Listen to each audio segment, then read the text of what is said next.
Hi friends, welcome back to our channel. నేను మీ మాధవి మల్లేష్. ఈరోజు మన రెసిపీ వచ్చేసి చామదుంపల పులుసు.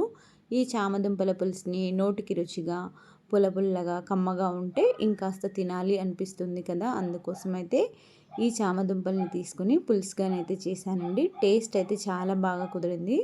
అందుకోసం మీతో ఎలా షేర్ చేయాలో కూడా ఈ వీడియోలో చూపించేస్తున్నాను. ప్లీజ్ ఫ్రెండ్స్, స్టార్టింగ్ నుంచి ఎండింగ్ వరకు చూసేయండి. ఇప్పుడైతే ఒక పావు కేజీ వరకు చామదుంపల్ని తీసుకున్నాను. ఇక్కడ కాస్త మెత్తగా ఉన్నవి అంటే స్మూత్గా ఉన్న చామదుంపల్ని తీసుకుని పైన ఉన్న తొక్కుని తీసేసి ఒకసారి శుభ్రంగా కడిగేసి ఇలా పైన కాస్త మొలకలుగా వచ్చినట్టు అనిపిస్తే వీటిని సపరేట్ చేస్తున్నాను. ఇలా సపరేట్ చేసిన వాటిని భూమిలో పెట్టేశాను. ఒకవేళ కంప్లీట్గా ఇవి గ్రోత్ అయినాయి అంటే ఈ మొక్కల్ని మీకు కూడా చూపించేస్తానండి.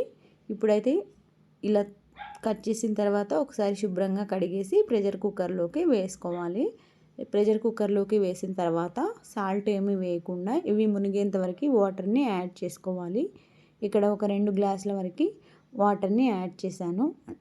కుకింగ్ వాటర్ని యాడ్ చేసుకొని ప్రెషర్ కుక్కర్ మూత పెట్టేసి ఒక 2 విజిల్స్ వచ్చేంత వరకు మీడియం ఫ్లేమ్లో ఉడికిస్తే సరిపోతుంది. ఇవి కాస్త స్మూత్గా ఉన్నాయి కాబట్టి 2 విజిల్స్కి పర్ఫెక్ట్గా ఉడికాయి. తొక్కు చాలా గట్టిగా ఉంది అనిపిస్తే ఒక 3 విజిల్స్ వచ్చేంత వరకు ఉడికించండి. ఇప్పుడైతే ఇవి ఉడికేలోపు ఒక చిన్న బౌల్లోకి ఒక 2 టేబుల్ స్పూన్ల నిండా వరకు కడిగిన రైస్ని తీసుకొని వేరొక మిక్సీ జార్లోకి యాడ్ చేసుకొని మెత్తగా గ్రైండ్ చేసుకొని తీసుకుంటున్నాను. చూసారు కదా ఫ్రెండ్స్, ఇవి గ్రైండ్ చేసుకునేలోపు ఇవి మంచిగా ఉడికిపోయాయి. ప్రెషర్ కుక్కర్ కాబట్టి తొందరగానే ఉడుకుతున్నాయి కదా. సో ఇలా ఉడికిన తర్వాత మిగిలిపోయిన వాటర్ మొత్తం వంపేసి మళ్ళీ చల్లని వాటర్ వేసి వీటిని చల్లబడిన తర్వాత తొక్కు మొత్తం తీసేసుకోవాలి. చూసారు కదా, ఇలా ఒక 2 విజిల్స్ వచ్చేంత వరకు ఉడికించాము అంటే చామదుంపలు ఎక్కువ మెత్తబడకుండా ఇలా పొట్టు పోయేలాగా అయితే పర్ఫెక్ట్గా ఉడుకుతాయి. ఇలా ఒక 80% వరకు ఉడికించుకోవాలి.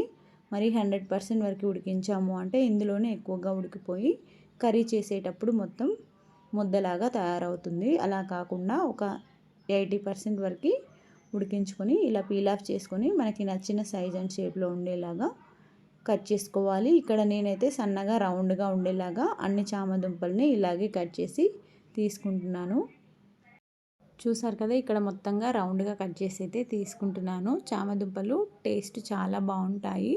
ఎప్పుడో ఒకసారి తిన్నా కూడా చాలా మంచిగా అనిపిస్తుంది కదా అని చెప్పి చాలా రోజుల తర్వాత అయితే చేశానండి. ఇప్పుడైతే స్టవ్ ఆన్ చేసుకుని ఒక ప్రెషర్ కుక్కర్ పెట్టేసి దీనిలోకి 1.5 పావు వరకు ఆయిల్ని అయితే వేసాను. మనకి నచ్చినంత ఆయిల్ని అయితే వేసుకోవచ్చు. నేనైతే ఇక్కడ 1.5 పావు వరకు ఆయిల్ని వేసి బాగా వేడి చేశాను. ఆ తర్వాత ఒక 4 రకాల పోపు దినుసులు అయితే వేసేసాను. చూసారు కదా, ఇక్కడ 4 రకాల పప్పు దినుసులను కూడా వేసుకున్నానండి.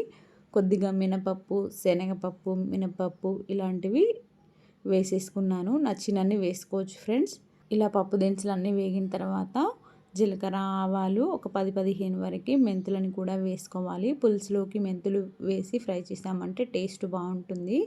ఆ తర్వాత కొద్దిగా కరివేపాకు, ఒక 3 పొడుగ్గా చీల్చుకున్న పచ్చిమిర్చిని, అలాగే ఒక మీడియం సైజు ఉల్లిపాయను కూడా వేసి బాగా ఫ్రై చేసుకోవాలి. కాస్త ఆయిల్ బయటికి రిలీజ్ అయ్యేంత వరకు ఫ్రై చేసుకోవాలి.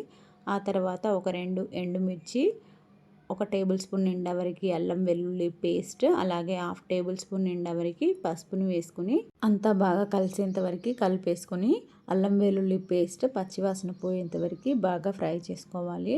ఇందులో వేసిన ఆయిల్ మొత్తం బయటికి రిలీజ్ అయ్యేంత వరకు లో ఫ్లేమ్లో మూత పెట్టేసుకుంటూ, అంటే ప్రెషర్ కుక్కర్ మూత కాకుండా నార్మల్ మూత పెట్టేసి మధ్య మధ్యలో కలుపుకుంటూ ఆయిల్ తేలేంత వరకు ఫ్రై చేసామంటే ఈ పులుసుకి టేస్ట్ చాలా బాగుంటుంది. ఇలా కాస్త ఆయిల్ రిలీజ్ అవుతుండగానే ఒక 10-15 ఫ్రెష్గా ఉన్న బచ్చల కూర ఆకులని కట్ చేసి పెట్టుకున్న చామదుంపలని, అలాగే టేస్ట్కి సరిపడా ఉప్పును వేసి అంతా బాగా ఆయిల్లో ఫ్రై చేసుకోవాలి. ఇలా బచ్చల కూర ఇష్టం లేని వాళ్ళు స్కిప్ చేసుకోవచ్చు ఫ్రెండ్స్. నాకైతే టేస్ట్ చాలా బాగా నచ్చింది. ఆకుకూరలు ఎక్కువగా తినకపోవడం వల్ల కొన్ని హెల్త్ ఇష్యూస్ కూడా వస్తుంటాయి కదా, అలా అవ్వకుండా అప్పుడప్పుడు ఇలాగైతే వేస్తూ ఉంటాను. ఇందులో ఈ బచ్చల కూర ఆకు వేయడం వల్ల టేస్ట్ చాలా బాగా కుదిరింది. ఎవరికైనా ఇష్టం లేదు అనుకుంటే స్కిప్ చేసుకోవచ్చు ఫ్రెండ్స్. చూసారు కదా, బాగా దగ్గర పడేంత వరకు మధ్య మధ్యలో కలుపుకుంటూ ఆయిల్ తేలేంత వరకు ఫ్రై చేసుకోవాలి. ఆ తర్వాత ఒక టేబుల్ స్పూన్ నిండా వరకు డ్రైడ్ కొబ్బరి పౌడర్, అలాగే రెడ్ చిల్లీ పౌడర్ని, కాస్త గరం మసాలా, ప్లెయిన్ ధనియా పౌడర్ని కూడా వేసేసుకొని అంతా బాగా మిక్స్ చేసుకోవాలి. వీటితో పాటు మనం ముందే గ్రైండ్ చేసి పెట్టుకున్న రైస్ ఉంది కదా ఫ్రెండ్స్, రైస్ పాలని కూడా వేసుకొని బాగా కలిపేసుకోవాలి. అంటే ఎక్కువ పిండి వేయకుండా దాంట్లో తేలిన వాటర్ని మాత్రం ఎక్కువగా యూజ్ చేయాలి. ఆ తర్వాత ఒక 2 చిన్న బౌల్ల నిండా వరకు తీసి పెట్టుకున్న చింతపండు రసాన్ని కూడా యాడ్ చేసుకోవాలి. ఇలా వేయడం వల్ల ఈ చామదుంపల పులుసు టేస్ట్ బాగుంటుంది. కొంచెం నోటికి పుల్ల పుల్లగా ఉంటే ఇంకాస్త తినాలి అనిపిస్తుంది కదా అని చెప్పి ఇలాగైతే చేసేసాను. టేస్ట్ చాలా బాగా కుదిరింది ఫ్రెండ్స్. ఈ విధంగా మన గ్రేవీకి సరిపడినంతగా వాటర్ని వేసేసి ప్రెషర్ కుక్కర్ మూత పెట్టేసి ఒక 3 విజిల్స్ వచ్చేంత వరకు ఈ పులుసునైతే మగ్గించుకోవాలి. ఇలా మగ్గించడం వల్ల టేస్ట్ చాలా బాగా కుదురుతుంది. చిక్కటి గ్రేవీ కూడా వస్తుంది. చూసారు కదా ఫ్రెండ్స్, ఆయిల్ అయితే పైకి బాగా వచ్చేసింది అంటే ఇది పర్ఫెక్ట్గా ఉడికినట్లే. ఇలా డైరెక్ట్గా ఉడికిస్తే టైం ఎక్కువ పడుతుంది కదా అని చెప్పి ప్రెషర్ కుక్కర్లో వేసి ఉడికించాను. ఇలా కమ్మగా ఉడికిన తర్వాత తీసి వేరొక బౌల్లోకి వేసుకొని సర్వ్ చేసుకోవడమే. ఇలా చేసిన దాన్ని వేడి వేడిగా తీసుకున్నా, చల్లారిన తర్వాత తీసుకున్నా కూడా టేస్ట్ అయితే ఏమాత్రం మారదు. నచ్చితే ట్రై చేయండి friends. Thank you for watching.